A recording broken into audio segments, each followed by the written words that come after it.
Okay. Well, I continue to improve. Let me get this a little bit further down. Yeah, there we go. That's much better.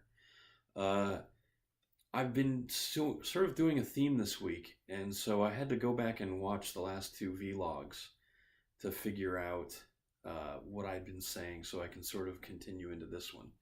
Um, Hilariously, like it's almost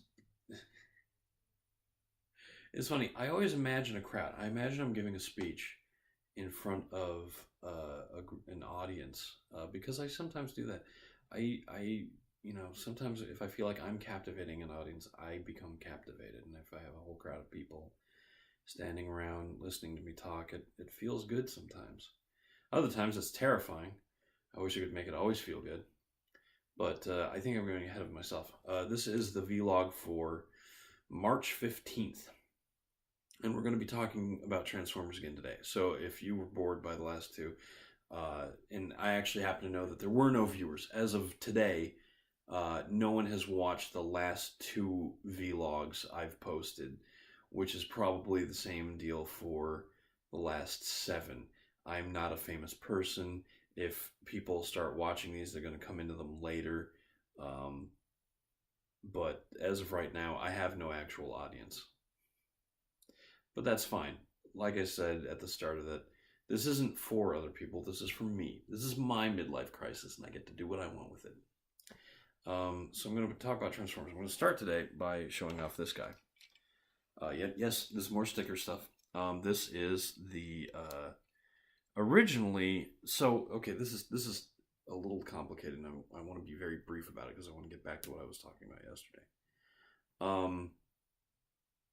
Originally, this was another breakaway figure, but he had a different head. Okay, so what I bought was a sticker set. And what I didn't realize is the sticker set had two options, because in America, the figure that I've turned this into was called Siren. He was a police car, or actually, I think it was a fire chief's car, technically.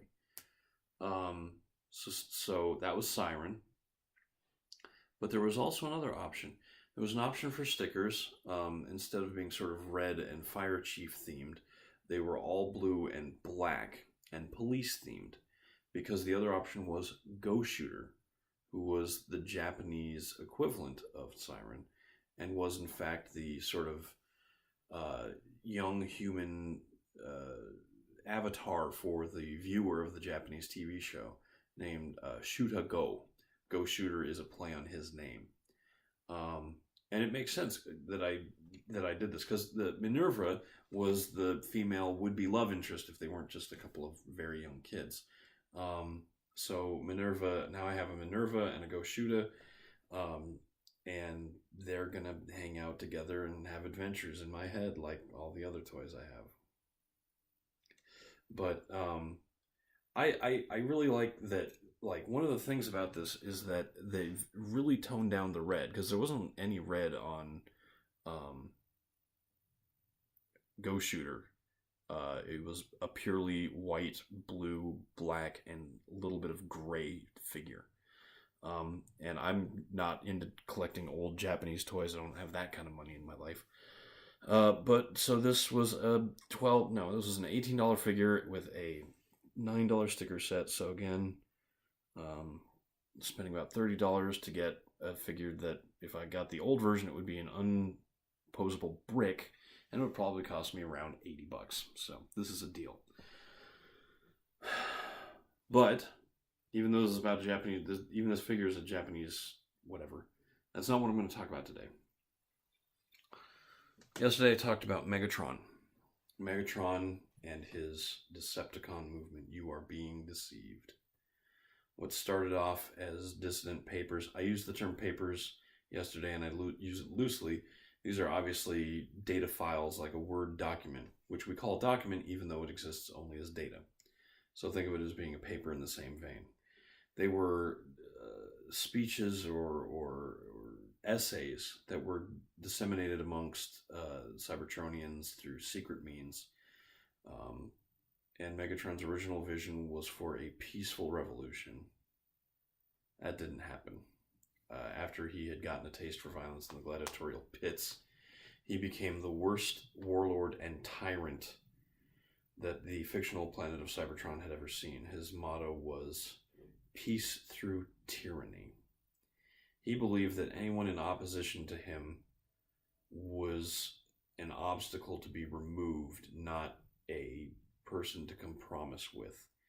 And what really made him a monster was the fact that even after he never conquered Cybertron, events left Cybertron a desolate wasteland that no one could actually inhabit, but Megatron used his rhetoric to make it clear that Cybertronian life forms were superior to biological life forms throughout the universe, and that they should be Cybertronians should feel free to take the worlds of biological beings as their own and rule them, again, peace through tyranny.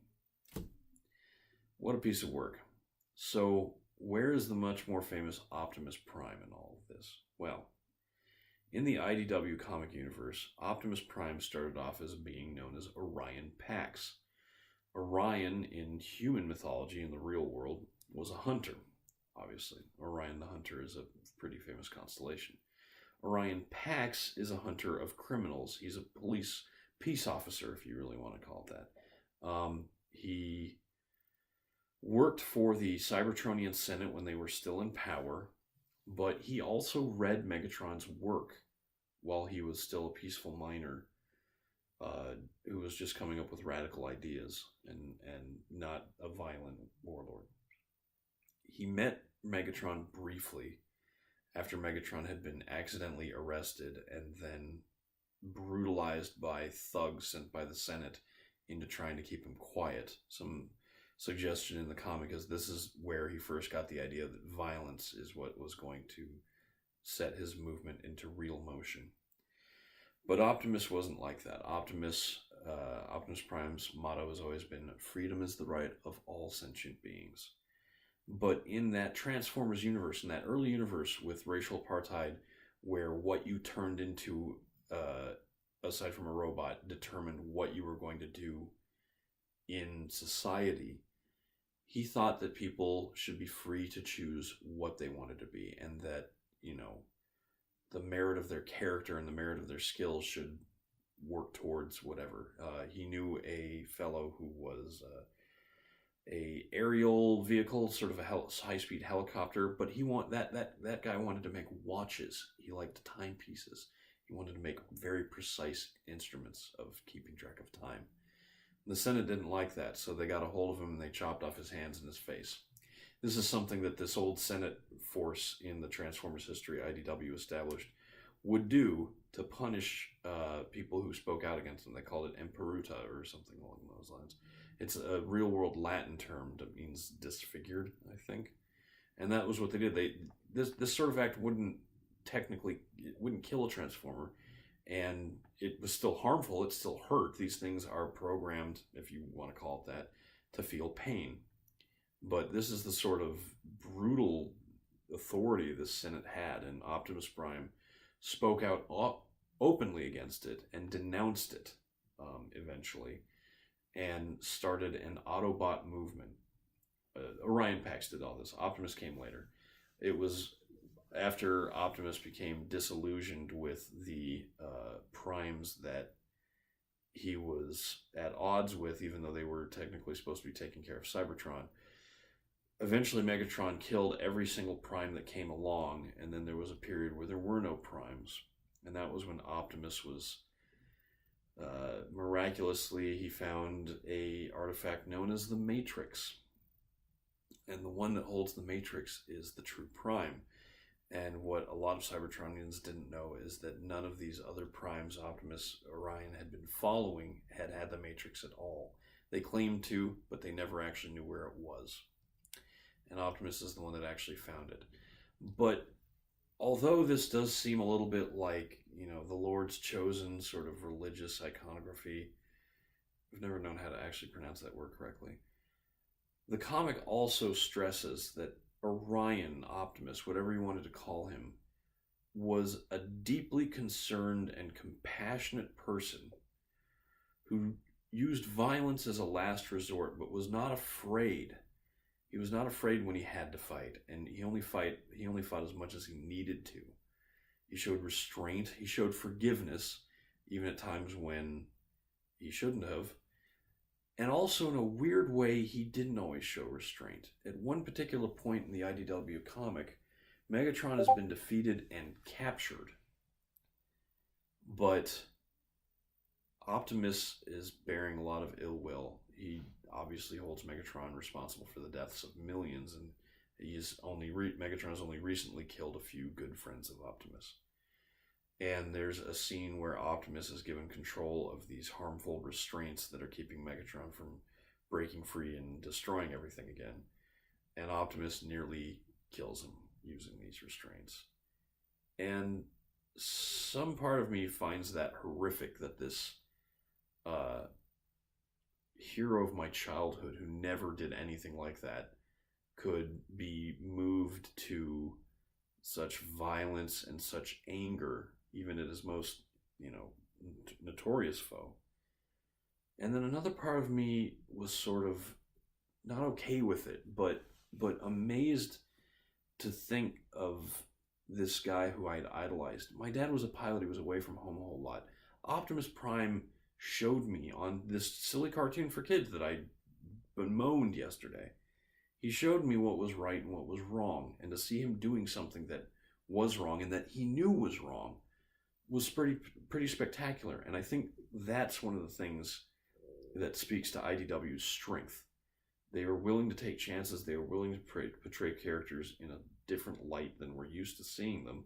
And it makes us think about them. It makes us think about what we do and what we are. And if Transformers has done anything for me in my life, it has not only shown me the difference between right and wrong, it has also shown me that there's a very gray area between those two. And sometimes we need to be more open-minded and more forgiving of faults, not only in our villains, but in our heroes. I'm Eric Spornitz, and tomorrow will be better.